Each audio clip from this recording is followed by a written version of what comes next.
Sí, los números que publicaron ayer en el INEC son realmente preocupantes. Al mismo tiempo se esperaba. Estábamos viendo ya la contracción económica, técnicamente estamos en una recesión, así que podíamos esperar estos números. Al Sí. mismo tiempo, no solamente estamos hablando de un desempleo bastante alto, no tenemos información de cómo esto está afectando, información oficial a las mujeres o a los hombres. Sabemos que las mujeres en general tienden a ser afectadas más en términos de desempleo, pero también está el número preocupante de informalidad. Eso incrementó en casi 8 puntos porcentuales. El temor con la informalidad es que de repente uno no conocemos qué es informalidad, se tiende a ver como esto de la bonería, como esto del trabajo de vender cosas por allí, pero es algo más preocupante. O sea, la forma como se define informalidad en general es no tener protección social del seguro social, por ejemplo, Ujú. no tener un contrato que te garantice tu 13º mes, tus vacaciones, tus prestaciones.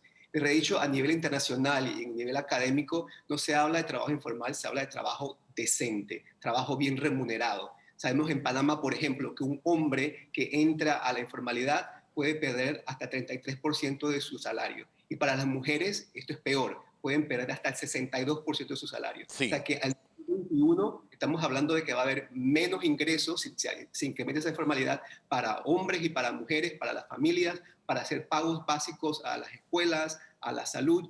Y eso es preocupante porque eso requiere entonces que el sistema de salud, el sistema educativo va a tener que lidiar con esta nueva demanda que va a encontrar. De seguro que va a haber una demanda.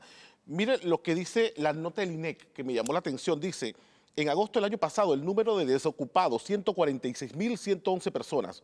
A la fecha, según la encuesta, el número es 371.567, que no van a pagar impuestos a la renta, que no van a pagar seguro social, que no van a pagar seguro educativo, que han perdido su capacidad adquisitiva, que ya no son sujetos a crédito. ¿Esto es cierto? Así mismo es, y no solamente con las personas que han perdido trabajo, pero enfatizo la parte de la informalidad. Sí. Estamos hablando con el término de desempleo de que también hay cifras preocupantes de gente que nos dicen, según lo que nos ha publicado el INEC, de que nos han dicho que han dejado por completo de buscar trabajo, de que tienen muy poca esperanza de que en 6 meses esto se va a arreglar. Eso también es preocupante. Esos son esos trabajadores inactivos y potencialmente inactivos que también nos han dicho no vemos un futuro claro y han dejado de buscar trabajo. Esto realmente requiere que cambiemos un poco nuestra narrativa acerca de lo que está pasando, de dejar de hablar de trabajo informal, de cuenta propia, independiente, y decir que estamos hablando de trabajo decente, cuando estamos hablando de que sí, que es importantísimo atraer a nuevas empresas a Panamá y crear más empresas en general, pero también tenemos que tener una política de empleo. Sabemos, por ejemplo, por las cifras que publicaron, de que atraer nuevos negocios no significa atraer nuevos empleos. Por ejemplo, la minería, que está creciendo, que estamos viendo que es uno de los pocos sectores que ha incrementado en términos de producción, en la minería se ha dado uno de los más grandes caídas de personas ocupadas, casi el 52%. O sea, que este sector que está empujando la economía en términos de Producto Interno Sí. Bruto, en términos de empleo no está creando empleos. Entonces creo que es importante que el gobierno nos hable no solamente de cómo va a atraer empresas, pero también de cómo va a generar empleos. Un plan para generar empleos directamente, específicamente, porque esta situación lo amerita. Sí.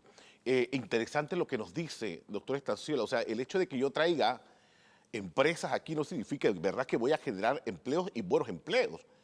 No necesariamente, y sobre todo que con la ley EMA tenemos esta preocupación, tenemos que ver cómo se reglamenta esta ley EMA, porque en general, y esto es una cosa muy general de lo que el decreto te dice, se ha creado un mercado laboral paralelo, donde se pueden contratar según la ley EMA en todo el país, porque antes eran como clústeres en lugares Sí. específicos, no se puede hacer, ahora en todo el país se pueden contratar extranjeros sin tener que pagarle todas estas prestaciones por lo menos por 5 años. Hay que ver cómo se reglamenta eso. Eso significa, y aquí no estamos hablando de que no queremos trabajadores extranjeros o de que no queremos esa atracción, pero sí queremos como que se compita a un nivel justo, ¿verdad? Sí, Al mismo equitativo. término.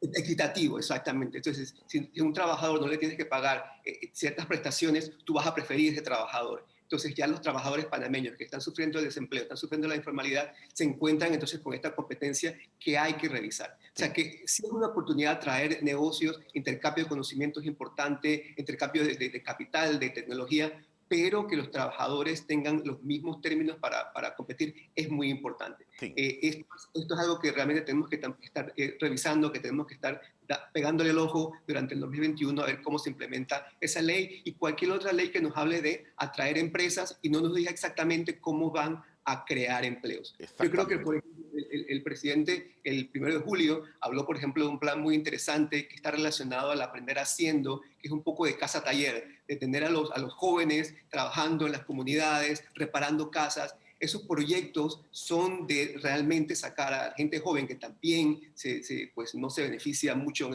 estas épocas, de hecho son las que más sufren la gente joven, a ponerlos en trabajos específicos, en pasantías. Yo diría que en estos momentos un proyecto de empleo, un programa de empleo expandiría eso no solamente a los jóvenes de 17 a 24 años que acaban de salir de la universidad o de la escuela, pero de jóvenes de 20 a 30 años por todo el país, porque se va a necesitar eso. Sí. Ahora, de un proyecto a que se concrete, bueno, toca esperar a ver si en verdad se concreta.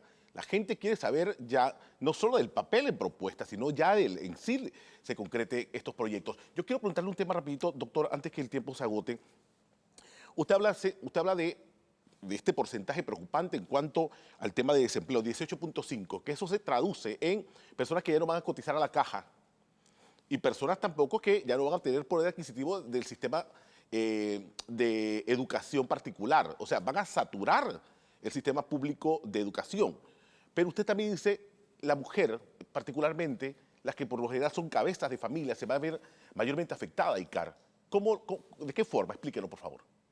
Primero que todo, tenemos que ver, por ejemplo, cuando hablaba de ese golpe de la caída de empleo, de salario, disculpe, para las personas informales que son mujeres, estamos hablando de un 62%, que es diferente al 33% de hombres, o sea que es una caída más grande.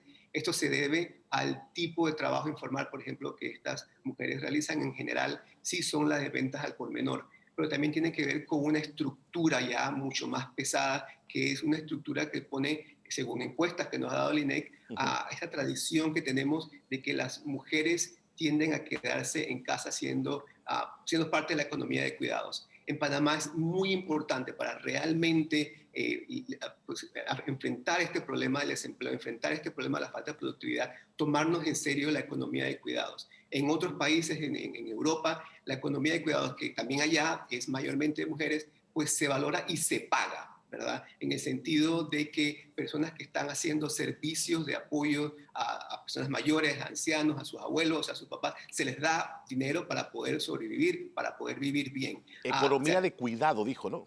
economía de cuidados que es muy importante. No solamente estamos hablando de guarderías de calidad para que una madre que quiera hacerlo, no todas las madres lo van a querer hacer, que quiera hacerlo pueda llevar a su hijo, ¿verdad? En horarios que son realmente buenos para trabajar, porque a Sí. veces las guarderías hablan de 10 a 4 y tú trabajas de 9 a 5, pero guarderías de calidad. Y eso es algo que el gobierno debe invertir. Pero no solamente eso, sino también para cuidados de ancianos, cuidados de personas que, que tienen discapacidades. Todo eso es una economía de cuidados que no se ha dado en Panamá. Eso es algo que el mercado no Sí. va a brindar, no es factible, es el gobierno el que tiene que invertir eso. Pero importante, no solamente por un tema de derechos humanos, de proteger a toda esta gente, pero eso incrementa productividad. Entonces tenemos que pensar de esa manera cuando estamos hablando de esta economía de cuidados. Interesante este tema de economía de cuidado. Yo quiero dar rapidito para cerrar ya esta comunicación con usted, doctor Estanciola, el tema de la juventud que ya venía golpeada por el desempleo. Se ha vuelto todavía peor todavía con los resultados que ha visto y que estamos viviendo en estos momentos. Sin embargo, aquí hemos entrevistado a muchas personas que dicen, oye, acuérdate que para poder salir rápido de esta crisis, no solo la juventud, todos apuesten al tema del cooperativismo, apuestan al tema también de las pymes y sobre todo por parte del Estado financiando el tema de las pymes y también el tema de la innovación. ¿Es hacia ahí donde debe ir en estas políticas de generación de empleo rápido para esta gente? Es importantísimo hablar de cuán importante es el emprendedurismo, la Sí, innovación, investigación y desarrollo. Estoy 100% detrás de eso. Pero al mismo tiempo tenemos que entender en Panamá que abrir un negocio cuesta muchísima plata. Para uno abrir un negocio uno tiene que tener abogados, uno tiene que tener apoyos conocidos, uno tiene que tener capital semilla. El capital semilla de $1,000, $2,000 que te da la pyme no es suficiente. Yo he tratado de abrir negocios, lo he hecho, lo he cerrado, abierto, y eso cuesta muchísima plata. Para abrir negocios, tú tienes que tener dinero, tú tienes que tener contactos. Entonces, personas que ya están desempleadas, que están sufriendo situaciones de vulnerabilidad, de pobreza, es muy difícil para ellos y para ellas realmente entrar a este mundo del emprendedurismo. Entonces, para estas personas necesitamos realmente enfocarnos en términos de capacitación, en términos de educación vocacional universitaria y brindarles empleos. El gobierno dando, por ejemplo, subsidios o créditos de impuestos a tributarios a las empresas para que contraten a gente joven no solamente por un año, por un mes o por 3 meses, pero por un año para que realmente reciban la experiencia laboral necesaria. O sea, no estamos diciéndole no a la innovación, por supuesto que es importante, pero eso cierto grupo social económico lo puede costear. La mayoría de los panameños no puede costear ser emprendedor, porque eso cuesta muchísima plata. Cuesta demasiado tiempo, hay que tener demasiados contratos para poder hacerlo. Bueno, sobre todo propiciar buenas políticas de acompañamiento por parte del Estado, que trascienda Sí. a estos gobiernos, al Estado. Muy importante. Doctor Javier Estanciola, economista con nosotros, gracias por ayudarnos a entender un poquito estos números. Por cierto, reitero, nada halagadores